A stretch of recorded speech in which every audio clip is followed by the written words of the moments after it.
So welcome back. Today we're going to do some more watercolours, this time on a more detailed photograph. So what I've done here is over the back of it, scribbled with a pencil, soft pencil 4B, taped it in position, and then using a 4H or a hard pencil or even a biro, just go over the detail. It's really important to do this, otherwise you won't get a very accurate drawing. I mean, you can do it freehand, but it will take you a lot longer. So for this exercise, we just really traced out proportions. So the next thing to do is to then get your fine liner. Now, again, this is a water-based fine liner, and again, these don't have to be perfect lines. Now you've got the structure of everything in there, you can be quite sketchy and loose with the way you add your pen, so like lots of little lines to make it a little bit more interesting. But this does help with the overall effect in the end. If I'd have just gone straight in freehand, sometimes it can be a little bit too loose and you can't really see what it is you're looking at.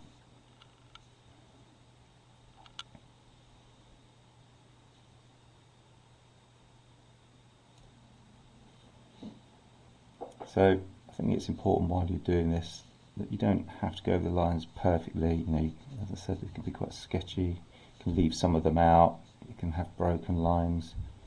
There's no need to sort of like go totally over every single one. Just the important bits.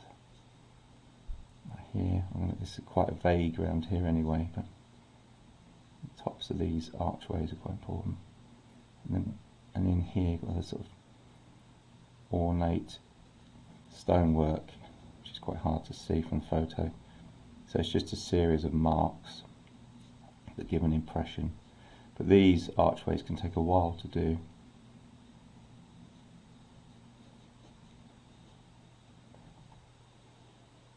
So we're almost there now, got enough detail. A little bit more around here.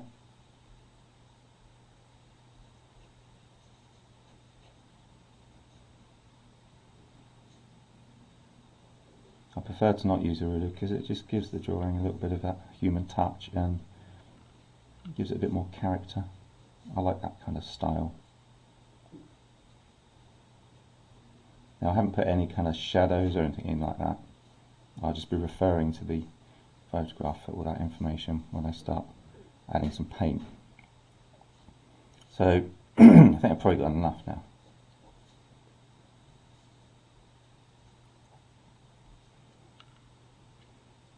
We can go on with this for a long time, but I think you can probably see what's going on now.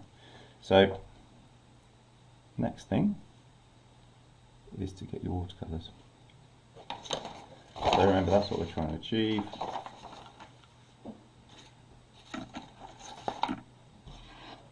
So what I'm going to start with, I think the colours, just going to make sure everything is clean enough. I may still use some wax crayons as well.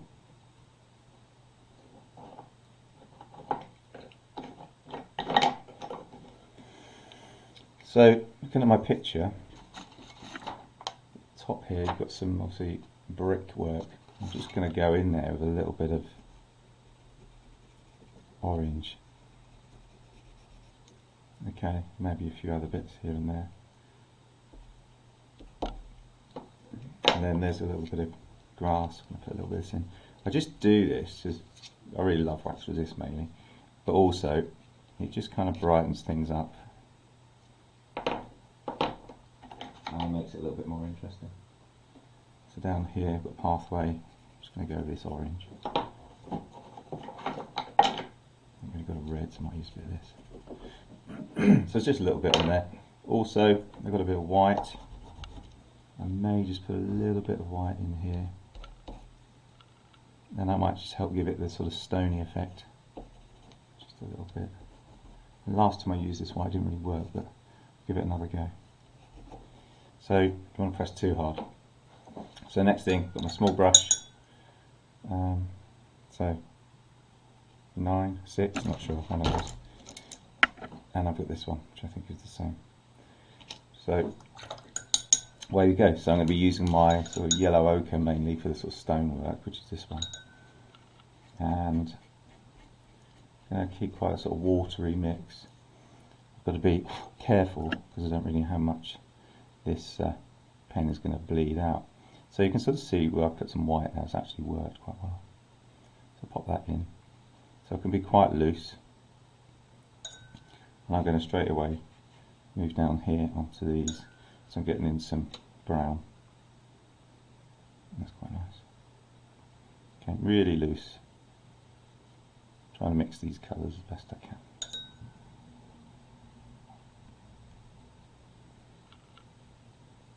Now this pen isn't bleeding as much as I'd like it to. So it's going to have that sort of linear quality to it that maybe you like. I'm not a massive fan of it. We'll see. So throwing those colours in. Okay. Keeping it quite loose.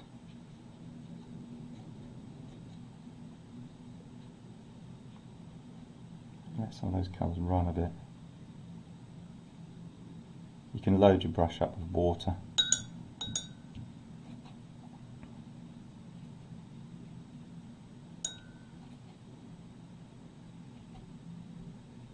Just let those flood in a bit.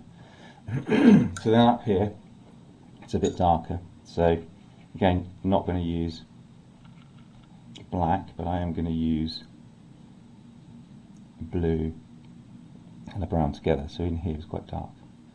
So I'm going in these areas. Popping that in like that. And then while I'm here, I'm probably going to do some other shadowy areas. Keep it quite loose. Some nice shadow there.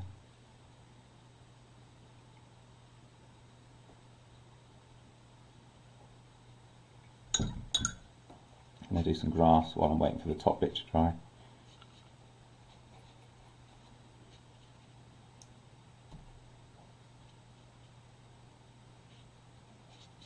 Using the side of the brush to give that kind of, pick up the texture.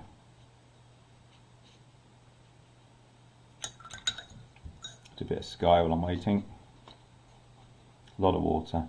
And the thing you can do with the sky, which is quite interesting, is you can put down your water first. Just make sure the sides of the building are dry, and this is quite a nice effect. One you've probably heard a lot of, and they call this wet in wet. So a lot of water. You just got to make sure that water's gone in a little bit before you start adding the colour.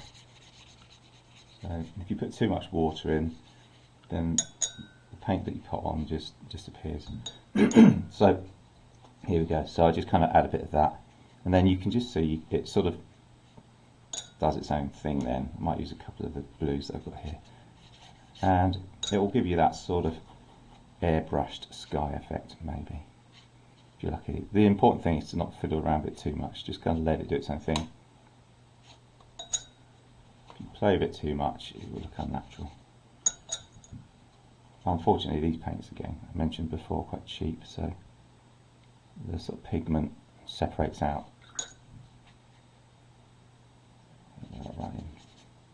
So you can always, like at this point, you can move your paper around, let it just sort of run, let it drip a little bit. You can always add little splashes of water if you want to move that about a little bit more. It's entirely up to you. Another good thing to do, some people like to do this, if you want clouds and things, you can just kind of lift certain areas out with your tissue, so you get more of a sort of natural effect. I think it's best to sort of dab it rather than anything else. So I would leave that for now. That's just like the first coat. You can come back and give that more when it's dried. So while that's going on, put a bit more down here.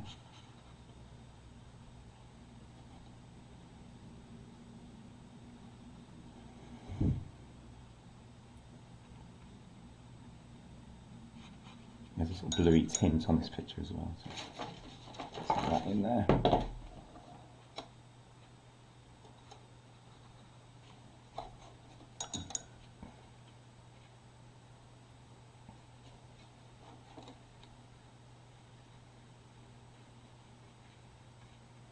So I'm just putting a kind of wash, almost like an undercoat of most of this at the moment.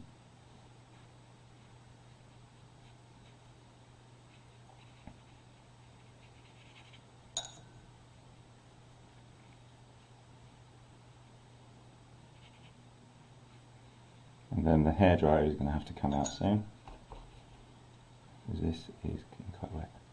So I usually like to get it kind of all running together, lots of colours just blending,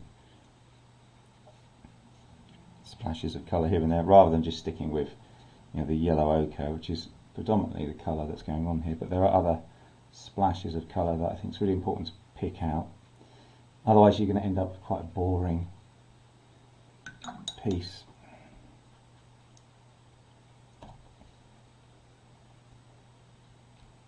But don't overdo it. I mean, it's worth knowing as well that with your watercolours, whatever you put in while it's wet, it will dry quite a bit lighter. So that's quite handy, because when you think, oh, I've gone too far, you haven't really, because you know it's going to dry lighter. So you know you're going to be looking at layering this up a bit. At the moment, it just is what it is. So when I come back with it, when it's dry, I'm probably going to start adding sort of shadows. And for my shadows, I'll be using like blues and purples, that kind of stuff.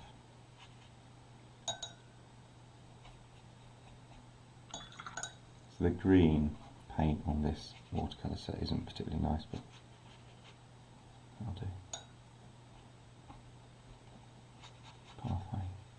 Again, trying to get it all just to be quite loose.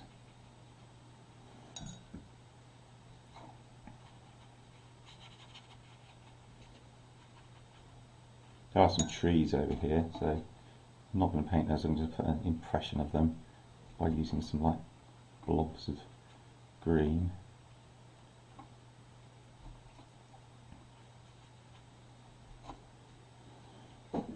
So that's probably our first bit really, so we'll just dry that with a hairdryer now.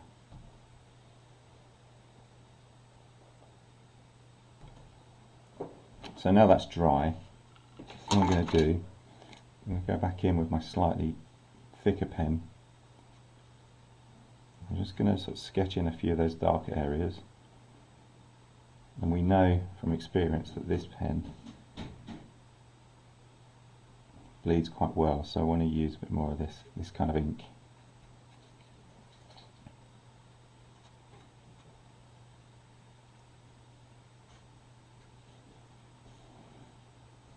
Not going to do too much, just a few bits. Right. So back in there with the water, and that's going to be quite good for my sort of like shadow areas.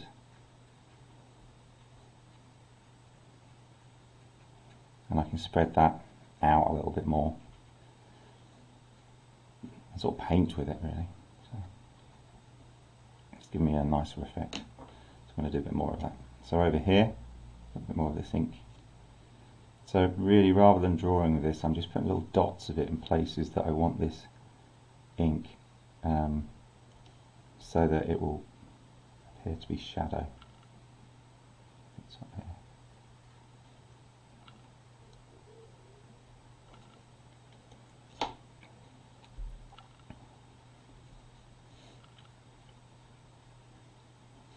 So this is already improving it, I think.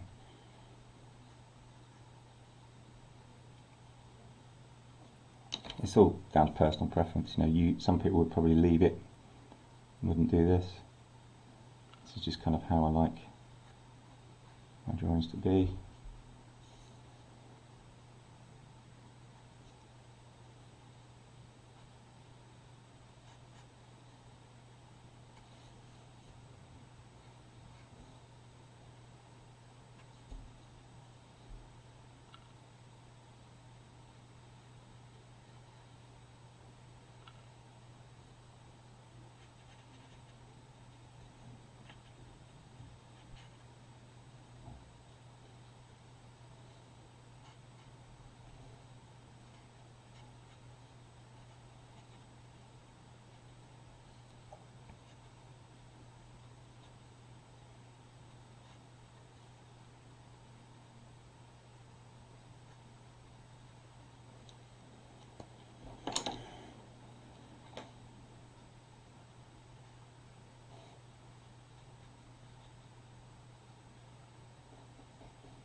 So it's kind of popping out a little bit more from the background.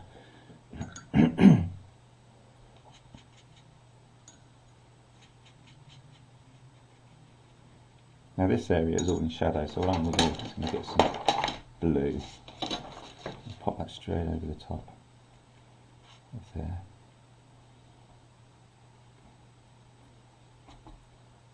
There's a bit of blue down there as well. Because you should never really use grey. Some people pick up a kind of grey or black and then mix in the white there. I mean, I would say never do that. So just picking out the areas of shadow now. So all of this area here is darker than the rest of it in my picture.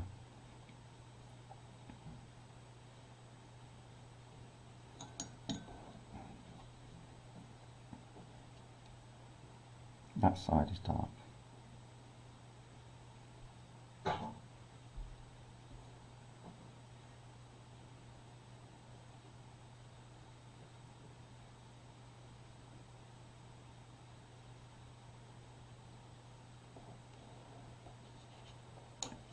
So I'm starting to quite like this now. So some shadow down here. Look how that wax resist works down there. I love that. A little bit of effect there.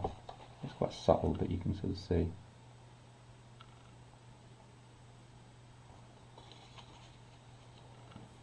So a bit more texture up here maybe. Just dirty it up a little bit. An old building.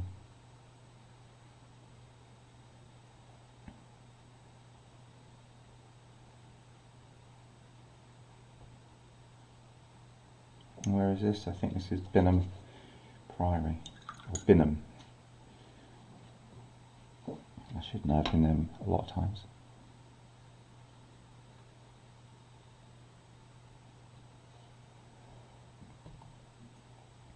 So now I'm just going to go back into the sky a little bit more just to strengthen that. And using the side of my brush really, get a little bit more pigment into that. Just want it to have a bit more depth. Not too much, just a little bit. And then what I'll do, I'll just use water on those edges. So that just kind of fades to nothing. Should then mix in with the rest of the background. So I don't want to do too much with the background. Just want to keep it kind of subtle. Bit of water.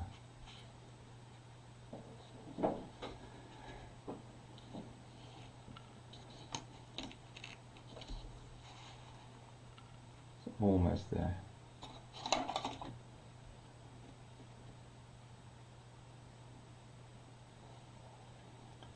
So I might give it a quick more.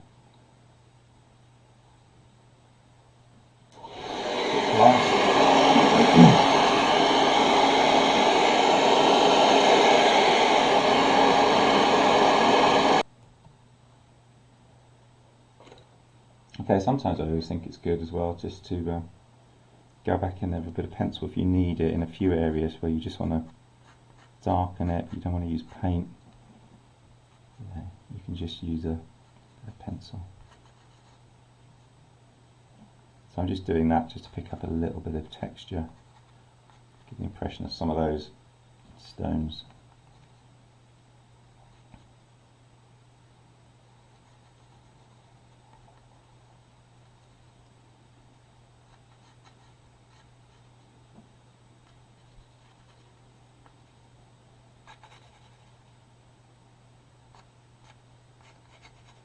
This bit over here I'm really pleased with, I really like that. So again here you could always just go back in, because this is made up lots of little bricks, you could put in a few little lines just to give the impression of texture so that doesn't look completely flat.